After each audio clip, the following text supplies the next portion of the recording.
got the highest regards for the share of the honorable speaker. মই কাকো মাৰিব যোৱা নাই, কাকো তই বুলি কোৱা নাই, কাৰো মাইক ভাঙি দিম বুলি কোৱা নাই। তেনেকুৱা আচৰণ কৰা মানুহ সদস্য আছে। তো এতিয়া বাকী আৰু অধ্যক্ষ মহোদয়ৰ বিবেচনা দিম। এই ক্ষেত্ৰতে মই আৰু এটা কথা যোগ দিবই লাগিব। আমি সকলো একোজন বিধায়ক ৩-৪ লাখ মানুহৰ প্ৰতিনিধি, আৰু সেয়েহে বিধায়কৰ শব্দটো উচ্চাৰণ কৰাৰ আগতে সদায় অনাৰেবল। মোৰ নামৰ আগত অনাৰেবল নহয়, কিন্তু MLA বুলি কওঁতে সদায় আগত অনাৰেবল, কাৰণ আমাৰ গণতান্ত্ৰিক প্ৰজাতান্ত্ৰিক দেশখনত ৩-৪ লাখ মানুহক আমি প্ৰতিনিধিত্ব কৰোঁ। সেই ৩-৪ লাখ মানুহৰ প্ৰতি সন্মান প্ৰদৰ্শন কৰিবলৈকে বিধায়ক শব্দটোৰ আগত অনাৰেবল শব্দ ব্যৱহাৰ কৰা হয়। আমাৰ বিধানসভাত অতি দুৰ্ভাগ্যজনক, আমাৰ উপাধ্যক্ষ নুমল মমিন ডাঙৰীয়াৰ আচৰণ অত্যন্ত ৰূপ। তেওঁ বিধানসভাত বিধায়কসকলক হয় তেওঁ ছাৰ্ভেণ্ট বুলি ভাবে, নহয় তেওঁ ৰজা আমি প্ৰজা বুলি ভাবে, নহ'লে তেওঁ কোনোবা স্কুলৰ হেডমাষ্টাৰ আমি ছাত্ৰ বুলি ভাবে। আৰু বোধহয় আজিকালি হেডমাষ্টাৰেও বোধহয় ছাত্ৰসকলক এই ধৰণৰ দুৰ ব্যৱহাৰ নকৰে, এই ধৰণৰ ধমকিয়াই নাথাকে। গতিকে সেই কথাটো চাব লাগে। চকীখনত বহাৰ লগে লগে তেওঁ চকীখনৰ মৰ্যাদাও ৰক্ষা কৰিব লাগে। আমি সংসদৰ যি কাৰ্যপ্ৰণালী চাই থাকোঁ, বহুদিনৰ পৰাই চাওঁ, তাতো হয় এনেকুৱা বিতৰ্ক। কিন্তু কোনেও কোনো সদস্য চকীৰ পৰা দৌৰি গৈ আন সদস্যক মৰাৰ কাৰণে উদ্যত হোৱা আমি দেখা নাই।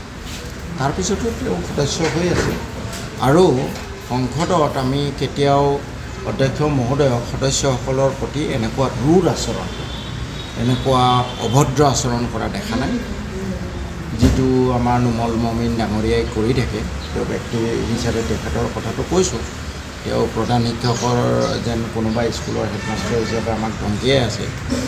এই কথাটো অলপ চাবলগীয়া। আমি সংসদত সদায় চাওঁ অনাৰেবল MP সাহেব, অনাৰেবল অমুক, বাইটিয়ে ছাছপেণ্ড কৰিব পাৰে। তাৰ অৰ্থ এইটো নহয় যে ধমকিয়াই থাকিব, এইটোও ভাল কথা। নাজানো আৰু খাৰিজ হ'লেতো কৰিবলগীয়া একো নাই। কিন্তু কথাটো হ'ল যে এই সদনত কোনোবা এজন সদস্যই অতি দৃষ্টিগতভাৱে তোৰ মাইক ভাঙ দিম, বান্দৰ, তোৰ কথা ক'বলৈ নিদিওঁ, আৰু দৌৰি আহিছে মাৰিবলৈ। তাৰপিছত তেওঁৰ বিৰুদ্ধে কি ব্যৱস্থা লোৱা হয়, সেইটো অসমৰ ৰাইজে চাব। Got the highest regards for the chair of the honourable speaker. মই কাকো মাৰিব যোৱা নাই, কাকো তই বুলি কোৱা নাই, কাৰো মাইক ভাঙি দিম বুলি কোৱা নাই। তেনেকুৱা আচৰণ কৰা মানুহ সদস্য আছে। তো এতিয়া বাকী আৰু অধ্যক্ষ মহোদয়ৰ বিবেচনা দিম। এই ক্ষেত্ৰতে মই আৰু এটা কথা যোগ দিবই লাগিব।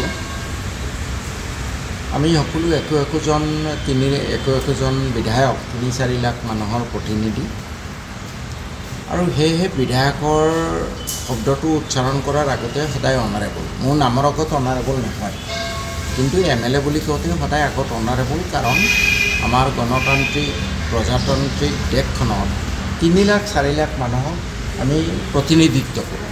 সেই ৩-৪ লাখ মানুহৰ প্ৰতি সন্মান প্ৰদৰ্শন কৰিবলৈকে বিধায়ক শব্দটোৰ আগত অনাৰেবল শব্দ ব্যৱহাৰ কৰা হয়। আমাৰ বিধানসভাত অতি দুৰ্ভাগ্যজনক, আমাৰ উপাধ্যক্ষ নুমল মমিন ডাঙৰীয়াৰ আচৰণ অত্যন্ত ৰূপ।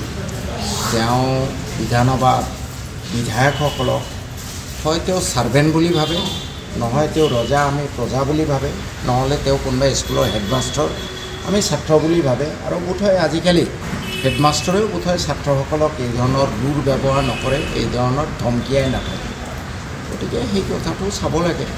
চকীখনত বহাৰ লগে লগে তেওঁ চকীখনৰ মৰ্যাদাও ৰক্ষা কৰিব লাগে। আমি সংসদৰ যি কাৰ্যপ্ৰণালী চাই থাকোঁ, বহুদিনৰ পৰাই চাওঁ, তাতো হয় এনেকুৱা বিতৰ্ক।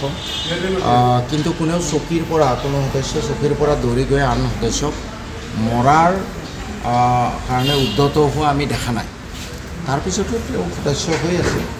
আৰু সংসদত আমি কেতিয়াও অধ্যক্ষ মহোদয়ক সদস্যসকলৰ প্ৰতি এনেকুৱা ৰুড আচৰণ, এনেকুৱা অভদ্ৰ আচৰণ কৰা দেখা নাই, যিটো আমাৰ নুমল মমিন ডাঙৰীয়াই কৰি থাকে তেওঁ ব্যক্তি হিচাপে তেখেতৰ কথাটো কৈছোঁ তেওঁ প্ৰধান শিক্ষকৰ যেন কোনোবা স্কুলৰ হেডমাষ্টাৰ হিচাপে আমাক ধমকিয়াই আছে এই কথাটো অলপ চাবলগীয়া আমি সংসদত সদায় চাওঁ অনাৰেবল MP সাহেব অনাৰেবল মোক বাইটিয়ে ছাছপেণ্ড কৰিব পাৰে তাৰ অৰ্থ এইটো নহয় যে ধমকিয়াই থাকিব এইটোও ভাল কথা নাজানো আৰু খাৰিজ হ'লেতো কৰিবলগীয়া একো নাই কিন্তু কথাটো হ'ল যে এই সদনত কোনোবা এজন সদস্যই অতি দৃষ্টিগতভাৱে তোৰ মাইক ভাঙ দিম বান্দৰ তোৰ কথা ক'বলৈ নিদিওঁ আৰু দৌৰি আহিছে মাৰিবলৈ তাৰপিছত তেওঁৰ বিৰুদ্ধে কি ব্যৱস্থা লোৱা হ'ব এইটো অসমৰ ৰাইজে চাব